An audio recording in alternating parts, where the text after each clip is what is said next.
Supreme court में 6 नए जजेस की तकर्री की मंजूरी, एक आर्जी जज भी तैनात। जुडिशल कमीशन एलामिया के मुताबिक chief justice Islamabad high court justice Aamir Farooq को सुप्रीम कोर्ट का जज बनाने की मंजूरी दे दी गई।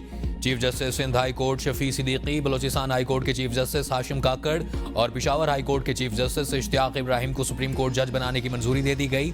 सिंध हाई कोर्ट के जस्टिस सलाहुद्दीन पिन्होर को और पेशावर हाई कोर्ट के जस्टिस शकील अहमद को सुप्रीम कोर्ट का जज बनाने की मंजूरी दे दी गई। इस्लामाबाद हाई कोर्ट के जज जस्टिस गुल हसन औरंगजेब को सुप्रीम कोर्ट में आर्जी जज मुकर्रर कर दिया गया।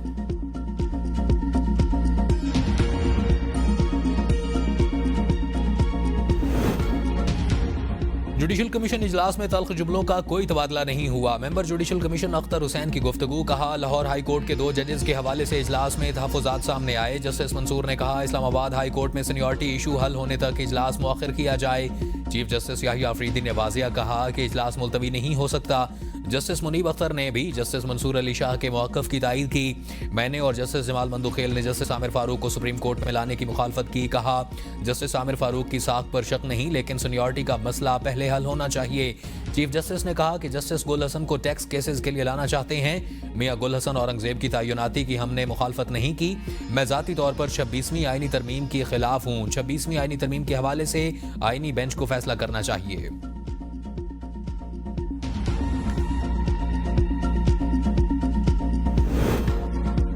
जुडिशल कमीशन के 4 अरकान ने इजलास का बाइकआउट किया। जराए के मुताबिक justice Mansoor Ali Shah, justice Muneeb Akhtar, barrister Ali Zafar और बैरिस्टर गोहर इजलास से उठकर चले गए। 26वीं आईनी तरमीम का फैसला आने तक इजलास मुअख्खर करने का मुतालबा। जस्टिस मंसूर ने 26वीं आईनी तरमीम पर फैसले तक इजलास मुअख्खर करने का मौक़िफ़ अपनाया और अपने ख़त का हवाला भी दिया। जस्टिस मुनीब अख्तर ने जस्टिस मंसूर अली शाह के मौक़िफ़ की तायीद की। मेंबर अली जफर ने हाई कोर्ट जजेस की सीनियरिटी तय होने तक इजलास मुअख्खर करने का मौक़िफ़ अपनाया। बैरिस्टर गोहर ने सेनेटर अली जफर के मौक़िफ़ की तायीद की। जस्टिस जमाल मंदुखेल ने सेनेटर अली जफर, बैरिस्टर गोहर को इजलास छोड़ने के जाने से रोका। जस्टिस जमाल मंदुखेल के रोकने के बावजूद बैरिस्टर गोहर और अली जफर इजलास से उठ गए।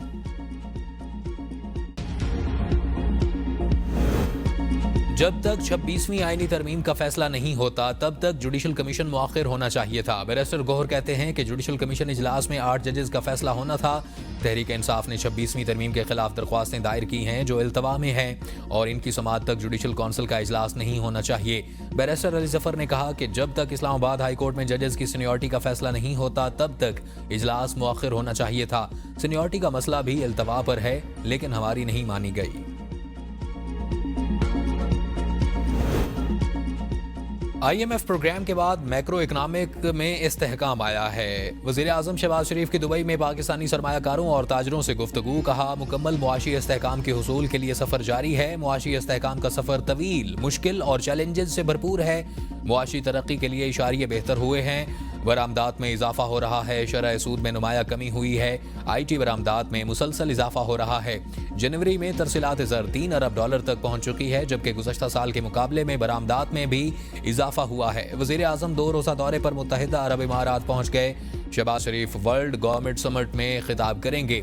वज़ीर आज़म की UAE की क़यादत के साथ 2 तरफ़ा मुलाकातें भी होंगी। नायब वज़ीर आज़म इसहाक डार, वफ़ाक़ी वज़रा ख्वाजा आसिफ फहद चीमा, मोहम्मद औरंगज़ेब, अवैस लगारी, अता तारड़ और मुआविन ख़ुसूसी तारिक फ़ातमी वज़ीर आज़म के हमरा मौजूद। नियाज़ हुसैन पीरज़ादा साहब, minister for housing and work.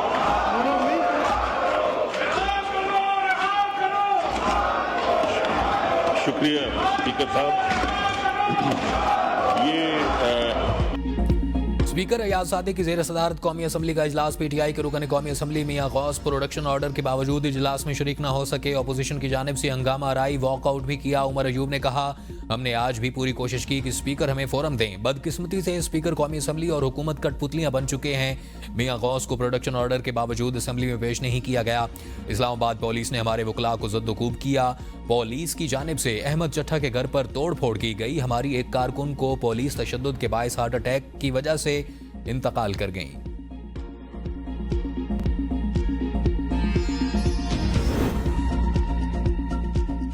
Punjab में बहुत अरसे बाद अवाम में खुशी और इत्मीनान नजर आ रहा है। 1990 का सफर जारी रहता तो पाकिस्तान तरक्की के सफर में आज कहीं आगे खड़ा होता। नवाज शरीफ की अराकीन पंजाब असम्बली से गुफ्तगू, कहा मुस्लिम लीग नून आती है तो मुल्क में तरक्की आती है। महंगाई में कमी से अवाम को सुख का सांस लिया है। पॉलिसी रेट 22 से कम होकर 12% पर आना मुआशी बेहतरी की अलामत है। अल्लाह ताला ने तेजी से गड्ढे में गिरते मुल्क और कौम को बचा लिया। शहबाज शरीफ बहुत मेहनत कर रहे हैं, मेहनत से अवाम की खिदमत का सफर जारी रखना होगा। जिंदगी में बहुत उतार चढ़ाव देखे हैं। वज़ीर आला पंजाब मरियम नवाज ने कहा कि नवाज शरीफ और शहबाज शरीफ का नाम आए तो अवाम की खिदमत की मिसालें बनती हैं। नवाज शरीफ पाकिस्तान की तरक्की का नाम है। हम सब नवाज शरीफ के सिपाही हैं। अराकीन असम्बली के निज़ाम में इस्लाहात के लिए वज़ीर आला पंजाब के इक़दामात की तारीफ। पाकिस्तान और आइन के वफादार हैं लेकिन जबरी फैसले नहीं मानेंगे। मौलाना फजल रहमान का कबायली जिरगे से खिताब। कबायली मसाइल के हल के लिए इस्लामाबाद मार्च की धमकी। कहा पठान वाहिद कौम है जिसमें कोई काफिर नहीं।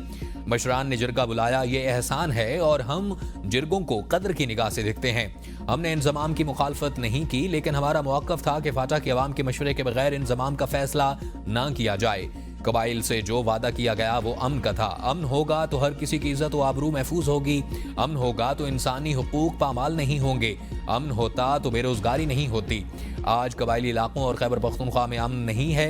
हम आइन और कानून की बात करते हैं तो कहा जाता है कि मुल्क तोड़ने की बात की जा रही है। मुक्तदर कुव्वतों को लफ्ज पसंद नहीं आता तो मुझे गद्दार कहा जाता है। तारीख आपको काबिज और कातिल कहेगी।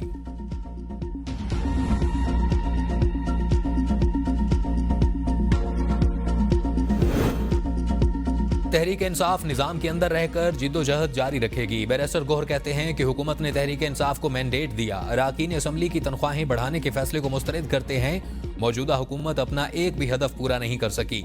गजा पर अमरीकी सदर के बयान पर हुकूमत पाकिस्तान का रद्द अमल अभी तक नहीं आया। स्वाबी जलसे पर बानी पीटीआई बहुत खुश थे। हम अपना मैंडेट कभी नहीं भूलेंगे। हमारा एक ही राब्ता हुआ था, उसके बाद हमारा कोई राब्ता नहीं हुआ। मौलाना फजल रहमान का अभी तक हमारे साथ इत्तेहाद नहीं। कोशिश है मौलाना हमारे साथ हों। 8 फरवरी को जो मैंडेट चोरी हुआ उस पर कोई कमीशन नहीं बन सका। हमारी कोशिश होगी इलेक्शन कमीशन में गैर जानिबदार लोग आएं। लीबिया में पाकिस्तानियों समेत 65 तारिकीन वतन को ले जाने वाली एक और कश्ती समुद्र में डूब गई। 10 लाशें निकाल ली गईं, शनाख्त भी हो गई। 2 पाकिस्तानी शामिल। लाशें कानूनी कार्रवाई के लिए मुकामी हुकाम के हवाले। दफ्तर खारजा के मुताबिक कश्ती लीबिया के शहर जाविया के शुमाल मगरब में मार्साडीला की बंदरगाह के करीब उलट गई। तराबलस में पाकिस्तानी सफारत खाने ने फौरी तौर पर टीम जाविया अस्पताल रवाना की है ताकि मरने वालों की शनाख्त में मकामी हुकाम की मदद की जा सके। सफारत खाना मुतासरा पाकिस्तानियों की मजीद तफसीलात हासिल करने की भी कोशिश कर रहा है। 3 सूबाई हाई कोर्ट्स से जजेस के तबादले के बाद इस्लामाबाद हाई कोर्ट में तब्दील की गई सीनियरिटी लिस्ट बरकरार। Justice Mohsin Akhtar Kayani, justice Tariq Mahmood Jahangiri, justice Babar Sattar की रिप्रेजेंटेशंस मुस्तरद। लाहौर हाई कोर्ट ने transfer justice Sarfraz Dogar senior puisne जज बरकरार। फैसले में चीफ जस्टिस आमिर फारूक ने लिखा, जस्टिस सरफराज डोगर ने 2015 में बतौर हाई कोर्ट जज हलफ उठाया। जजेस की तयनाती और ट्रांसफर में फ़र्क है, दोनों मुख्तलिफ बातें हैं। इस्लामाबाद हाई कोर्ट में चीफ जस्टिस बाबर सत्तार और जस्टिस सरदार एजाज इसाक से कानूनी उमूर से मुतालिक जिम्मेदारी वापस ले ली। एडिशनल जज जस्टिस राजा इनाम अमीन मिनहास को इस्लामाबाद हाई कोर्ट का कानूनी उमूर का जज मुकर्रर कर दिया गया। जजेस की तयनातियां आइन के मुताबिक हैं। सुप्रीम कोर्ट बार तयनातियों को सराहती है। सदर सुप्रीम कोर्ट बार मियां रऊफ फतह की प्रोग्राम सवाल से आगे में गुफ्तगू। वकला में एक सियासी जमात के विंग ने वकला एक्शन कमेटी के नाम से सियासी विंग ने एहतजाज की कोशिश की। 26वीं तरमीम के बाद एक मुकम्मल मैकेनिज्म दिया गया है। जजेस की परफॉर्मेंस देखकर ही मंजूरी दी गई है। इस्लामाबाद हाई कोर्ट बार के सदर रियासत अली आज़ाद ने कहा कि ये वकला की लड़ाई नहीं, ये मुल्क में कानून की हुक्मरानी और अदलिया की आज़ादी की लड़ाई है। पार्लियामेंट और सुप्रीम कोर्ट के बाद अदलिया को फतेह किया जा रहा है। कंट्रोल्ड सिस्टम को निज़ाम नहीं कह सकते। पूरे मुल्क से वकला इस अमल के खिलाफ एहतजाज के लिए निकले हैं। हमारा सियासत के साथ कोई ताल्लुक नहीं, लेकिन जो गलत है उसको गलत कहेंगे। सदर मुमलिकत आसिफ जरदारी की प्रिंस रहीम अल हुसैनी से मुलाकात। प्रिंस करीम आगा खान के इंतकाल पर इजहार ताज़ियत। पाकिस्तान के अवाम और हुकूमत की जानिब से दिली हमदर्दी का इजहार किया। कहा, कौम अजीम इंसान दोस्त शख्सियत से महरूम होने पर सोगवार है। प्रिंस करीम आगा खान के इंतकाल से गहरा सदमा पहुंचा। सदर मुमलिकत ने मरहूम करीम आगा खान के पाकिस्तान की समाजी और मुआशी तरक्की में किरदार को सराहा।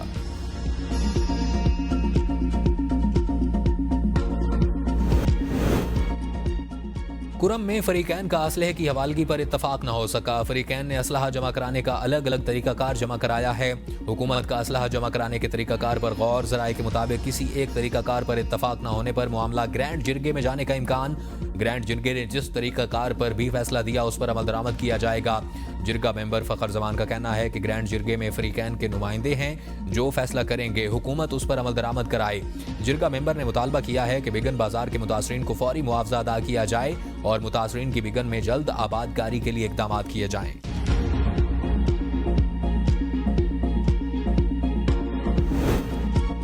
बानी पीटीआई अगले हफ्ते एक और खत लिखने जा रहे हैं। अलीमा खान की अडियाला जेल के बाहर मीडिया से गुफ्तगू। कहा, बानी पीटीआई ने कहा है आज़ादी की जंग खत्म नहीं हुई, अपने केसेस का सामना करूंगा और इन्हीं जजेस के सामने करूंगा। पंजाब हुकूमत ने हमारे लोगों के खिलाफ क्रैकडाउन किया। Chief justice Pakistan rule of law के साथ खड़े होने का फैसला करें। बानी पीटीआई ने कहा कि मैं कोई डील नहीं करूंगा, दहशतगर्दी के खिलाफ कौम और फौज को एक साथ होना पड़ेगा।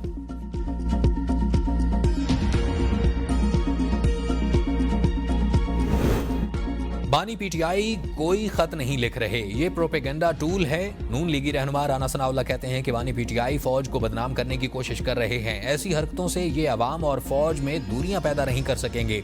मुल्की मामलात पर हुकूमत और अपोजिशन को बैठकर फैसले करने चाहिए। हमें अपोजिशन की बातों पर परेशान नहीं होना चाहिए। मौलाना फजलुर रहमान के साथ मिलते रहना चाहिए और रहनुमाई भी लेते रहना चाहिए। पीटीआई ने जोर लगाकर देख लिया, दीगर जोर आजमाई करना चाहते हैं तो करें। आईनी तरामीम जमहूरी अमल से गुजरती हैं। मुंतखब जजों पर बानी पीटीआई के इल्जामात गुमराह कुन हैं। सिंध के सीनियर वजीर शर्जील इनाम मेमन कहते हैं कि बानी पीटीआई खुद 2018 में इलेक्टोरल इंजीनियरिंग के इल्जामात के दरमियान बरसर इक़्तिदार आए। अपने दौर इक़्तिदार में साकिब निसार को इस्तेमाल किया। अवामी हिमायत खोने के बाद बानी पीटीआई जमहूरी अमल को बदनाम करने की कोशिश कर रहे हैं। ज़ाती सियासी फ़ायदे के लिए रियासती इदारों को बदनाम करना गैर जिम्मेदाराना और कौमी इस्तेहकाम के लिए नुकसानदेह है।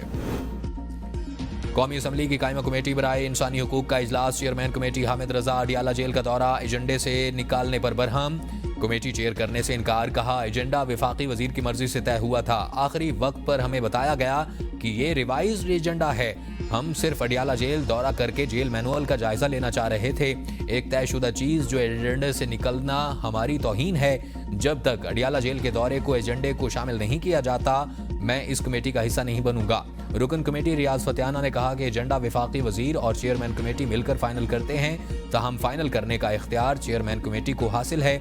रुकन कमेटी अली मोहम्मद खान ने कहा कि चेयरमैन कमेटी को किसी भी सरकारी अफसर को बुलाने का हक है। अगर कोई अफसर ना आए तो मामला इस्तेहकाक कमेटी में उठा सकते हैं। ये पार्लियामेंट की बालादस्ती के लिए खड़ा होने का वक्त है। अगर मुल्क में जमहूरियत है तो खत लिखना कोई मसला नहीं। सीनियर सियासतदान मोहम्मद जुबैर की प्रोग्राम सवाल से आगे में गुफ्तगू। कहा, पाकिस्तान में सियासत बानी पीटीआई के इर्द गिर्द घूम रही है। सुबह और शाम सोशल मीडिया, इलेक्ट्रॉनिक मीडिया पर बानी के खिलाफ या हक में बात की जाती है। मुस्लिम लीग नून दोबारा उठेगी, लेकिन शरीफ खानदान की सियासत नहीं रहेगी। शरीफ खानदान की सियासत खत्म होती नजर आ रही है। शहबाज शरीफ के पास कोई इख्तियार नहीं। जिस तरह मुल्क में कानून साजी हो रही है, इसकी मिसाल नहीं मिलती। फॉर्म 47 हासिल करने में मौजूदा हुकूमत ने बड़ी मेहनत की। इस वक्त मुल्क में कोई आइन नजर नहीं आ रहा।